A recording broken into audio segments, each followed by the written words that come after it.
جاگو اے اہل ایمان، روزے رکھو پڑھو قرآن، کر دو سب کو یہ اعلان۔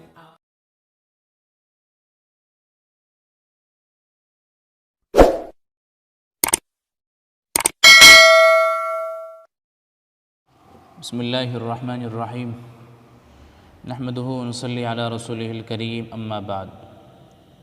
آج پارہ نمبر 16 کا خلاصہ عرض کرنا ہے۔ پارہ نمبر 15 کے آخر سے حضرت موسیٰ اور حضرت خضر علیہ السلام کا قصہ چل رہا تھا۔ 16 کے شروع میں بھی وہی قصہ ہے۔ حضرت موسیٰ علیہ السلام کو جب اللہ تعالیٰ کی طرف سے اطلاع ہوئے کہ سمندر کے کنارے ایک ایسے صاحب رہتے ہیں جن کے پاس ایسا علم ہے جو آپ کے پاس نہیں ہے، تو آپ ان کی تلاش میں چل پڑے۔ چلتے چلتے آپ سمندر کے کنارے پہنچے، یہاں آپ کی ملاقات حضرت خضر علیہ السلام سے ہوئی اور آپ نے ان کے ساتھ رہنے کی اجازت مانگی۔ انہوں نے اس شرط کے ساتھ اجازت دی کہ آپ کوئی سوال نہیں کریں گے۔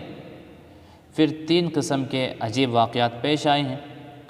پہلے واقعے میں حضرت خضر علیہ السلام نے اس کشتی کے تختے کو توڑ دیا جس کے مالک نے آپ کو بغیر کرائے کی بٹھا لیا تھا۔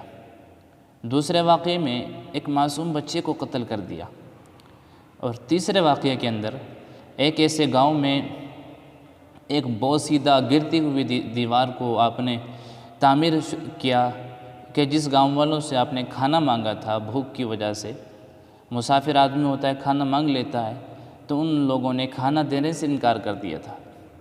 تو حضرت موسیٰ علیہ السلام نے ان تینوں مواقعوں پر پوچھ لیا، خاموش نہ رہ سکے اور پوچھ بیٹھے کہ آپ نے ایسا کیوں کیا۔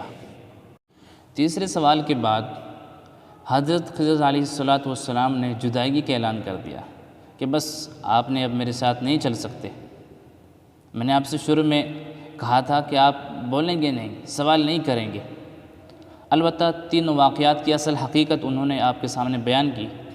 فرمایا کہ کشتی کا تختہ اس لیے توڑا تھا کیونکہ آگے ایک ظالم بادشاہ کے کارندے کھڑے تھے جو ہر نئی اور سالم کشتی کو زبردستی چھین رہے تھے۔ جب میں نے اسے عیبدار کر دیا تو یہ ان ظالموں کے قبضوں سے بچ گئی، یوں اس غریب کی کشتی بچ گئی۔ بچے کو اس لیے قتل کیا تھا کیونکہ بڑا ہو کر والدین کے لیے بہت بڑا فتنہ بن سکتا تھا، جس کی وجہ سے ممکن تھا وہ انہیں کفر کی نجاست میں مبتلا کر دیتا۔ اس لیے اللہ نے اسے مارنے کا اور اس کے بدلے انہیں با کردار اور محبت اور اطاعت والی اور فرما بردار اولاد دینے کا فیصلہ فرمایا۔ پھر گرتی ہوئی دیوار اس لیے تعمیر کی کیونکہ وہ 2 یتیم بچوں کی ملکیت تھی۔ ان کے والد اللہ کے نیک بندے تھے۔ دیوار کے نیچے خزانہ چھپا ہوا تھا، خزانہ پوشیدہ تھا۔ اگر وہ دیوار گر جاتی تو یہ لوگ خزانہ لوٹ لیتے اور نیک باپ کے 2 یتیم بچے اس سے محروم ہو جاتے۔ ہم نے اس دیوار کو تعمیر کر دیا تاکہ جوان ہونے کے بعد وہ اس خزانے کو نکال سکیں اور پھر اس کو اپنے کام میں لا سکیں۔ پھر ذوالقرنین کا قصہ بیان فرمایا۔ یہ بہت بڑا زبردست وسائل والا بادشاہ تھا۔ اس کا گزر ایک ایسی قوم پر ہوا جو ایک دوسری وحشی قوم کے ظلم کا نشانہ بنی ہوئی تھی، جسے قرآن نے یاجوج اور ماجوج کا نام دیا ہے۔ ذوالقرنین نے یاجوج اور ماجوج پر دیوار چن دی اور اب وہ قرب قیامت میں ہی ظاہر ہوں گے۔ اسی طرح سورہ مریم کے اندر تقریباً 11 انبیاء کرام علیہم السلام کا ذکر ہے۔ 3 انبیاء کرام علیہم السلام کا ذکر قدر تفصیلی ہے۔ حضرت یحییٰ علیہ السلام کی ولادت، اللہ تعالیٰ نے زکریا علیہ السلام اور ان کی اہلیہ کو بڑھاپے میں بیٹا عطا فرمایا جسے نبوت سے بھی سرفراز فرمایا۔ اسی طرح حضرت عیسیٰ علیہ السلام کی ولادت، اللہ تعالیٰ نے حضرت عیسیٰ علیہ السلام کو بغیر باپ کے پیدا فرمایا اور انہیں بچپن ہی میں گویائی عطا فرمائی۔ پھر تیسرے حضرت ابراہیم علیہ السلام کی اپنے والد کو توحید کی دعوت دینا۔ حضرت ابراہیم علیہ السلام نے اپنے والد سے فرمایا کہ آپ شرک نہ کریں، اللہ نے مجھے علم دیا ہے، میری بات مان لیں، شیطان کی بات نہ مانیں، وہ اللہ کا نافرمان ہے، اگر اس کی بات مانیں گے تو اللہ کا عذاب آ جائے گا۔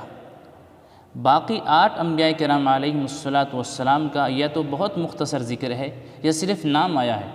حضرت موسیٰ علیہ السلام، حضرت ہارون علیہ السلام، حضرت اسماعیل علیہ السلام، حضرت اسحاق علیہ السلام، حضرت یعقوب علیہ السلام، حضرت ادریس علیہ السلام، حضرت آدم علیہ السلام، حضرت نوح علیہ السلام۔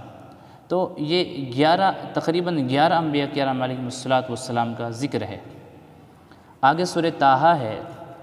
سورہ طٰہٰ کے اندر 3 باتیں ہیں۔ سب سے پہلے حضور اکرم صلی اللہ علیہ وسلم کو قرآن کریم کی تلاوت اور دعوت دونوں میں بے پناہ مشقت اٹھاتے تھے۔ راتوں کو نماز میں اتنی طویل قرات فرماتے کہ آپ کے پاؤں مبارک ورم فرما جاتے، آپ کے پاؤں بہت ورم آ جاتا، اور پھر انسانوں تک قرآن کا پیغام پہنچانا اور دعوت میں اپنی جان کو جھونکوں پر ڈال دیتے تھے، اتنی محنت کرتے تھے۔ اور جب کوئی اس دعوت پر کان نہ دھرتا تھا، دعوت قبول نہیں کرتا تھا، تو آپ کو بے پناہ غم ہوتا تھا۔ اسی لیے اللہ تعالیٰ نے یہاں ارشاد فرمایا اور آپ کو تسلی دی ہے، یہی سمجھایا گیا ہے کہ آپ اپنے آپ کو زیادہ مشقت میں نہ ڈالیں۔ اس قرآن سے ہر کسی کا دل متاثر نہیں ہو سکتا، یہ تو صرف اس شخص کے لیے نصیحت ہے جو اپنے دل کے اندر اللہ تعالیٰ کا خوف رکھتا ہو، اللہ تعالیٰ کا ڈر رکھتا ہو۔ اسی طرح حضرت موسیٰ علیہ السلام کے حالات بیان فرمائے کہ آپ کو اللہ تعالیٰ نے شرف کلامی سے بخشا، اور اسی طرح آپ کو دریا میں ڈالا گیا، آپ کا تابوت فرعون کو ملا، پھر پوری عزت اور احترام کے ساتھ آپ کو رضاعت کے لیے آپ کی حقیقی والدہ کی طرف آپ کو لوٹا دیا اللہ تعالیٰ نے۔ پھر آگے آپ سے قبطی کا قتل ہو گیا تھا، لیکن اللہ کا آپ کو قصاص سے نجات دلانا۔ اسی طرح آپ کا کئی سال مدین میں رہنا، پھر اللہ کی طرف سے آپ کو اور آپ کے بھائی حضرت ہارون علیہ السلام کو فرعون کے پاس جانے کا حکم، یہ تمام باتیں اس میں بیان فرمائی ہے۔ سامری کا بچڑا بنانا، اور اس سے پھر اسرائیل گمراہ ہوئے، تورات لے کر حضرت موسیٰ علیہ السلام کوہ طور سے واپس آئے تو اپنے بھائی پر غصہ ہوئے، پھر حضرت ہارون علیہ السلام نے اس کی وضاحت کی، تو یہ واقعہ اس کے اندر بیان فرمایا ہے تفصیل کے ساتھ۔ آخر میں حضرت آدم علیہ السلام کا قصہ بیان فرمایا ہے کہ اللہ تعالیٰ نے حضرت آدم علیہ السلام کو پیدا فرمایا، فرشتوں کو حکم دیا کہ سجدہ کرو، سب فرشتوں نے سجدہ کیا، مگر شیطان نے سجدہ کرنے سے انکار کر دیا۔